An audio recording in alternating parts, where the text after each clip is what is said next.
Sejarah peristiwa berdarah Gerakan 30 September atau G30S tahun 1965 hingga kini masih mengundang kontroversi. Kontroversi muncul karena narasi sejarah resmi peristiwa G30S yang ditulis semasa pemerintahan Orde Baru dianggap sejumlah pihak tidak melukiskan fakta sejarah secara akurat. Beberapa peneliti sejarah misalnya menyatakan hasil persidangan di Mahkamah Militer Luar Biasa atau Mahmilub yang digelar untuk mengadili para terdakwa kasus G30S tidak menyebut PKI sebagai dalang utama peristiwa G30S seperti dinarasikan pemerintah Orde Baru.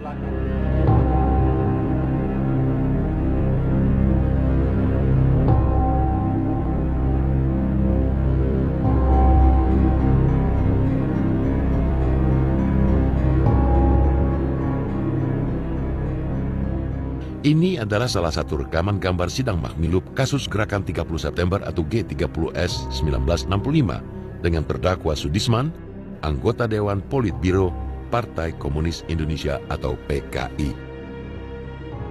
Sudisman merupakan satu dari 16 orang yang diseret ke meja sidang Mahmilub pada sepanjang tahun 1966 yang digelar di gedung kantor Badan Perencanaan Pembangunan Nasional atau Bappenas di Jalan Diponegoro, Jakarta. Dalam persidangan ini, Sudisman yang dinyatakan bersalah terlibat dalam G30S divonis hukuman mati, yang menjadi satu dari 13 orang terdakwa yang divonis mati dalam persidangan Mahmilub sepanjang tahun 1966. Mahmilub itu memperlihatkan bahwa semua orang yang terlibat di dalam G30S secara langsung, mereka yang melakukan penculikan dan pembunuhan terhadap 6 orang jenderal dan beberapa perwira itu sudah diadili di Mahmilub atau kemudian di Mahkamah Militer Tinggi gitu. Semuanya sudah dijatuhi hukuman gitu. Jadi menurut saya proses hukum terhadap pembunuhan 6 orang jenderal itu sudah selesai dengan Mahmilub dan kemudian Mahkamah Militer Tinggi gitu.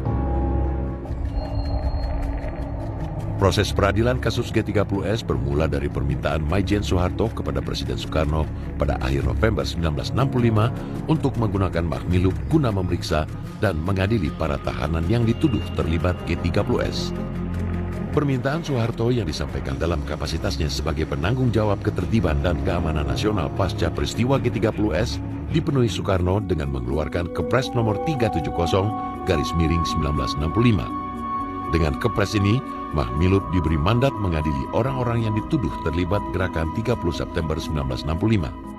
Ini adalah inisiatif dari Soeharto gitu, karena dia ditugasi untuk menjadi Panglima Komando Pemulihan Keamanan dan Ketertiban. Dan untuk memulihkan keamanan dan ketertiban itu yang harus dilakukan adalah menumpas G30S sampai ke akar-akarnya. Dan secara hukum, itu harus didukung pula oleh sebuah pengadilan. Nah, maka dilakukan atau dibentuklah Mahmilub pada bulan melalui Kepres pada bulan Desember tahun 65 gitu. Bung Karno mungkin ketika itu masih menganggap semua masih bisa dia kontrol dan dia belum dia masih yakin bahwa keadaan bisa dipulihkan.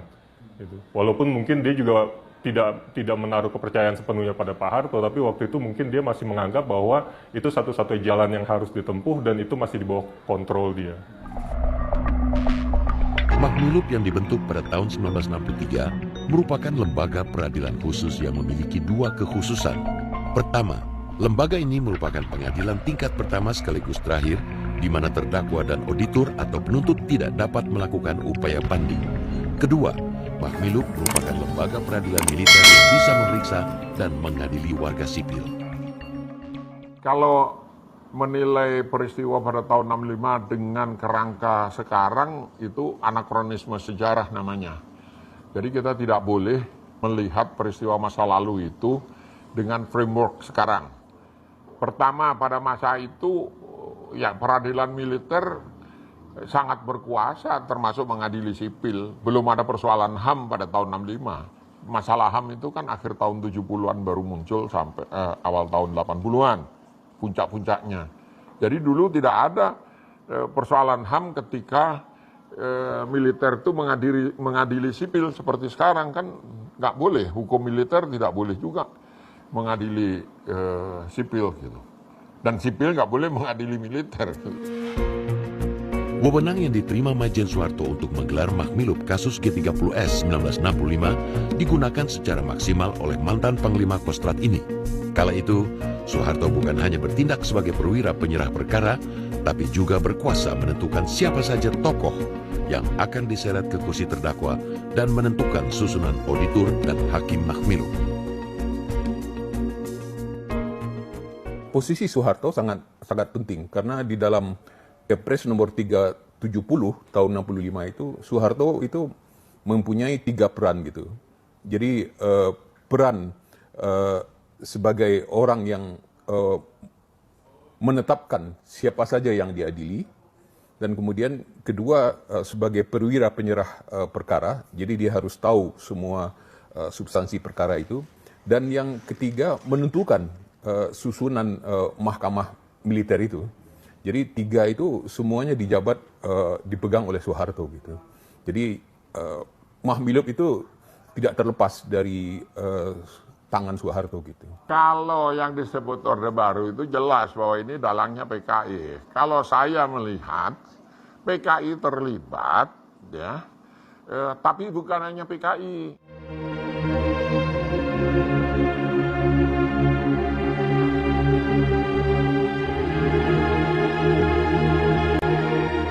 Persidangan-persidangan para terdakwa kasus gerakan 30 September 1965 di Mahmilub yang digelar pada sepanjang tahun 1966 berlangsung terbuka.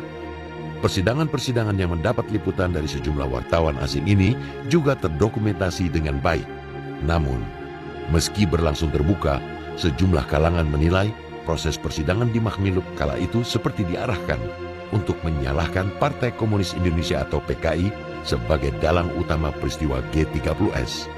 Sebuah kesimpulan yang berbulan-bulan sebelum Mahmilub digelar sudah kerap dituduhkan terhadap PKI, antara lain lewat berita-berita di sejumlah koran saat itu yang melukiskan kekejaman orang-orang PKI dalam peristiwa gerakan 30 September 1965. Intinya begini, bahwa Mahmilub itu dibuat untuk mendapatkan legitimasi atas tindakan-tindakan untuk menyingkirkan PKI dan kelompok-kelompok kiri serta untuk menyingkirkan Bung Karno. Oleh karena itu butuh dukungan internasional, dalam tanda petik legitimasi internasional, dan itu dibuka sehingga Mahmilub itu terbuka. Mahmilub bukan sidang tertutup, dia boleh ditonton oleh publik, bahkan termasuk pengamat-pengamat barat waktu itu, Brookfield, kemudian semua pengamat dari Australia itu dan dari Amerika itu nonton. Bahkan sebelum persidangan pun Soeharto kan sebenarnya sudah menyatakan bahwa G30S adalah makar, peristiwa subversif, mau menggulingkan pemerintahan yang sah, dan itu didalangi oleh PKI. Dan skenario itu harus dipegang oleh semua lembaga, termasuk Mahmilub. Sehingga kemudian yang terjadi di dalam Mahmilub adalah skenario itu jadi semacam nada dasar yang sama untuk semua lembaga, dan mereka harus bekerja berdasarkan skenario itu. Jadi sudah tidak penting lagi membuktikan narasinya itu sendiri, tapi kemudian tinggal mencocok-cocokkan orang ini terlibat atau enggak. Gitu. Tuduhan-tuduhan itu diantaranya menyebutkan perbuatan begini, padahal menurut para pengacara, Pak Yap, saya, Pak Segap, itu dituduhkan pada waktu PKI belum dilarang. Jadi kan menurut kita rada aneh. Menurut Daniel Dakide, dia mengamati sebuah persidangan. Nah, di situ terlihat ketika hakim menanyakan apakah siapa yang bertanggung jawab terhadap G30S, itu apakah Untung, dan ketika yang ditanya itu mengatakan benar, maka pertanyaan itu dialihkan gitu. Karena yang diharapkan, jawaban yang diharapkan itu bukanlah seorang militer yang bertanggung jawab, tetapi adalah PKI. Jadi ini dari analisis Daniel Dakide itu terlihat bahwa ada upaya dari hakim itu untuk mengarahkan bahwa ini jawaban yang diharapkan itu adalah ini dirancang oleh PKI dan semacamnya gitu. Dalam persidangan Mahmilub, beberapa elit pengurus PKI yang menjadi terdakwa seperti Sudisman, Syam Kamaruzaman, dan Nyono memang memberi kesaksian tentang sepak terjang Ketua Komite Sentral PKI, DN Aidit, dalam peristiwa G30S. Namun, berbeda dengan tuturan resmi pemerintah Orde Baru yang menyebut PKI sebagai dalang utama peristiwa G30S, dalam sidang-sidang di Mahmilub, para elit PKI yang menjadi terdakwa menolak bila PKI dipersalahkan dalam peristiwa berdarah ini. Anggota Dewan Politbiro PKI, Sudisman, misalnya, mengatakan bahwa sebagai partai politik, PKI tidak pernah merencanakan atau dilibatkan dalam gerakan 30 September. Gerakan ini, menurut Sudisman, merupakan buah dari konflik di internal Angkatan Darat yang dipimpin Letkol Untung dan Brigjen Suparjo. Kalau yang disebut Orde Baru itu jelas bahwa ini dalangnya PKI. Kalau saya melihat PKI terlibat, ya, tapi bukan hanya PKI. Contoh, yang menculik tentara, yang diculik tentara, yang dibunuh tentara, yang ngadili tentara. Jadi pasti ada keterlibatan tentara, kan satu. Tapi bahwa tidak ada keterlibatan PKI itu juga omong kosong. Kenapa? Kesaksian Sudisman, Nyono, semua bilang kami terlibat. Aidit semua bilang kami terlibat. Hukum mati kami silahkan, tapi partainya jangan dibubarin, jangan dibubarkan, karena itu pilar demokrasi. Mereka ngomongnya begitu. Ini suara rakyat. Hukum mati kami. Ya. Presiden yang selalu mereka sebut adalah kasus PSI, Partai Sosialis Indonesia, yang pada tahun 63 dibubarkan oleh Bung Karno. Syahrir diusir dalam pengasingan ke Eropa. Mereka menuntut seperti itu. Hukum kami, kalau perlu dihukum mati. Tapi partainya jangan dimatikan gitu. Ini kan partainya oleh Pak Harto langsung dimatikan gitu. Dalam kesaksian di sidang Mahmilub, Sudisman mengatakan bahwa Ketua CCPKI, Aidit, tidak pernah menyatakan PKI hendak mengadakan operasi militer. Aidit yang mendukung gerakan 30 September menurut Sudisman juga tidak pernah mengemukakan bahwa PKI akan mencetuskan revolusi saat itu. Pemrakarsa dan pengorganisir gerakan 30 September 1965, kata Sudisman, adalah para perwira progresif revolusioner yang ingin menggagalkan rencana kudeta Dewan Jenderal, yang di belakangnya ada perwira-perwira non-komunis dan komunis. Sudisman itu dia mengakui bahwa keterlibatan pimpinan ada gitu, tapi bukan sebagai organisasi. Dan itu sama persis dengan analisis Bung Karno di dalam pelengkap Nawaksara itu kan, ya, bahwa memang ada pimpinan-pimpinan PKI yang dibilang keblinger itu gitu, tapi mereka bekerja bukan atas dasar organisasi. Dan di dalam penelitian-penelitian selanjutnya semakin terlihat bahwa mereka memang bekerja sebagai sebuah secara individual, ya, sebagai sebuah komplotan, tapi di luar sepengetahuan dari organisasi gitu. Bahkan Komite Sentral PKI pun nggak tahu menahu soal ini. Gitu. Dari fakta persidangan agak ini bermacam-macam ya tafsirannya ya. Dari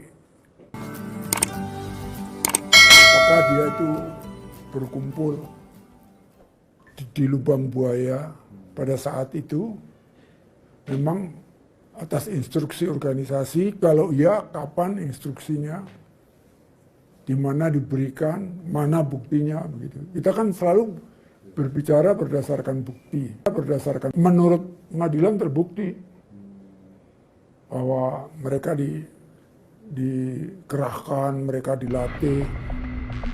Selain lewat penuturan Sudisman, sepak terjang DN Aidit dalam gerakan 30 September juga muncul dalam persidangan di Mahmilub lewat kesaksian Ketua Biro Khusus PKI, Syam Kamaruzaman.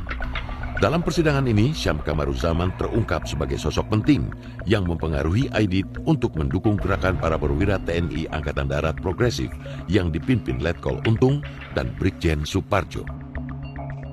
Adanya keterlibatan Syam Kamaruzaman dan beberapa orang lainnya di Biro Khusus itu untuk menunjukkan bahwa memang ada pimpinan PKI yang terlibat itu ada gitu. Seperti juga dikatakan oleh Bung Karno di dalam Nawaksara, ada pimpinan PKI yang keblinger, itu benar gitu. Tetapi bukanlah PKI sebagai sebuah organisasi secara keseluruhan gitu. Mereka menyatakan ya ada di dalam persidangan itu kan yang dibuktikan itu ada pertemuan-pertemuan. Itu memang terbukti sebelum ada gerakan 30 September, ada pertemuan-pertemuan di antara anggota Biro Khusus PKI dengan beberapa orang militer gitu, seperti Untung, Sam, dan lain-lain, itu mereka bertemu. Dalam persidangan Mahmilub terungkap bahwa gerakan 30 September 1965 ditujukan untuk menyingkirkan sejumlah perwira tinggi TNI Angkatan Darat sayap kanan yang tergabung dalam Dewan Jenderal. Para jenderal ini dalam pandangan Syam Kamaruzaman telah siap mengambil alih kekuasaan bila Presiden Soekarno yang menurutnya tengah sakit keras meninggal dunia. Saya setuju dengan apa yang ditulis oleh John Rosa bahwa ketika itu orang-orang di Biro Khusus PKI itu bekerja sama dengan beberapa orang perwira militer itu untuk melakukan gerakan pendahuluan, melakukan aksi pendahuluan. Karena mereka percaya, walaupun itu tidak benar, ada Dewan Jenderal yang akan melakukan kudeta pada tanggal 5 Oktober tahun 65 gitu. Dewan Jenderal itu juga sesuatu yang kemudian kita tahu itu kan hanya sebuah dewan yang mengurus kepangkatan di ABRI gitu. Jadi lagi-lagi tapi mereka percaya itu, oleh sebab itu mereka melakukan gerakan atau aksi pendahuluan gitu. Syam Kamaruzaman ini adalah ada sosoknya, ada orangnya, ada ini yang paling misterius. Sangat mungkin dia ditanam sebagai agen di PKI. Tapi bahwa dia bisa memainkan peran segitu besar segala-galanya itu bullshit itu. Omong kosong itu. Dokumen tentang Syam itu, ya kalau dokumen intelijen kan biasanya begitu. Bahwa ini ada intelijen begini. Kalau intelijen yang ketahuan kan namanya bukan intel. Tetapi peran misterius Syam ini menurut saya lebih-lebihkan gitu. Ya itu tadi yang saya lihat, oh ada temuan, lalu ditafsirkan besar. Enggak, itu biasa aja itu. Lihat potret makronya, baru detailnya menopang atau tidak. Gitu. Ini skenario politik yang besar yang memang tujuannya adalah menggulingkan rezim demokrasi terpimpin. Dan syarat utamanya adalah pertama-tama betul-betul memberangus PKI sampai ke akar-akarnya. Karena itu hukuman mati kan sama aja, yang tidak masuk ke pengadilan pun banyak yang dihukum mati atau dibuang ke Pulau Buru dan seterusnya. Persidangan para terdakwa kasus gerakan 30 September 1965 yang digelar secara terbuka mulai bulan Februari 1966 menarik perhatian banyak kalangan dan mendapat publikasi cukup luas. Risalah persidangan Mahmilub hingga menjelang tahun 1971 juga sempat dimuat di publikasi Angkatan Darat tanpa diedit. Namun, menjelang pemilu tahun 1971, ketika Soeharto selaku pejabat presiden melakukan konsolidasi kekuasaan, dokumen persidangan Mahmilub mulai disensor. Tentara pada awalnya memang berkepentingan untuk membuka apa adanya gitu. Tetapi kemudian sidang itu menjadi tertutup, sulit diakses, hasilnya tidak bisa diakses, ya. Terus yang diterbitkan itu mulai dipilih, itu setelah penerbitan ke-6 dan seterusnya yang tidak lagi pakai serial, seri publikasi penerangan Angkatan Darat, tapi sudah macam-macam, dan itu baru dilakukan menjelang pemilu tahun 71. Jadi dari tahun 69 ketika Orde Baru naik, dilakukan konsolidasi kekuasaan, membutuhkan cerita-cerita yang bisa melegitimasi Orde Baru, dan banyak hasil dari sidang Mahmilub itu tidak bisa mendukung kerangka ini, jadi mulai nggak dipakai. Terkait kasus peristiwa G30S, Samuel Gultom dalam bukunya Mengadili Korban menyatakan bahwa secara keseluruhan ada 17 perkara yang diperiksa Mahmilub. Sementara hingga tahun 1978, Mahmilti memeriksa 291 perkara dan pengadilan negeri sebanyak 466 perkara. Namun, buku putih G30S yang diterbitkan Sekretariat Negara di tahun 1994 mencatat ada 24 orang yang diajukan ke pengadilan terkait peristiwa G30S. Sidang dan penjatuhan vonis ke-24 terdakwa kasus G30S di Mahmilub berlangsung dari bulan Februari 1966 hingga tahun 1975. 23 dari 24 terdakwa divonis hukuman mati dalam persidangan. Beberapa nama terdakwa yang divonis hukuman mati antara lain Letkol Untung, Brigjen Suparjo, Nyono, Sudisman, Sam Kamaruzaman, Pono, Marsekal Madya Omardani, hingga Dr. Subandrio. Iya, kalau kita lihat misalnya sampai bulan Desember tahun 66 ada 16 orang yang diadili gitu di Mahmilub dan 13 orang dihukum mati. Hanya 3 orang yang dijatuhi hukuman seumur hidup. Itu jelas itu untuk memperlihatkan kepada masyarakat bahwa mereka itu betul bersalah gitu. Dan mereka itu ada 3 kelompok gitu. Yang pertama di situ ada unsur PKI-nya, kedua ada unsur militernya, dan yang ketiga pendukung Soekarno. Jadi itu yang ingin disampaikan ke tengah masyarakat, ketiga kelompok itu yang bersalah gitu.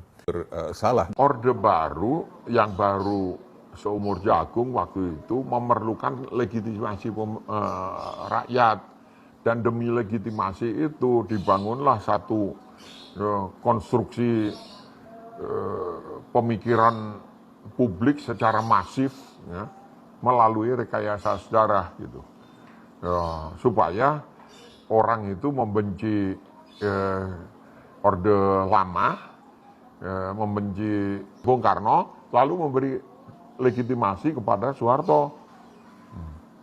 Nah, tujuannya itu karena itu terasa sekali menjelang pemilu tahun 71. Ini skenario politik yang besar yang memang tujuannya adalah menggulingkan rezim demokrasi terpimpin, dan syarat utamanya adalah pertama-tama betul-betul memberangus PKI sampai ke akar-akarnya.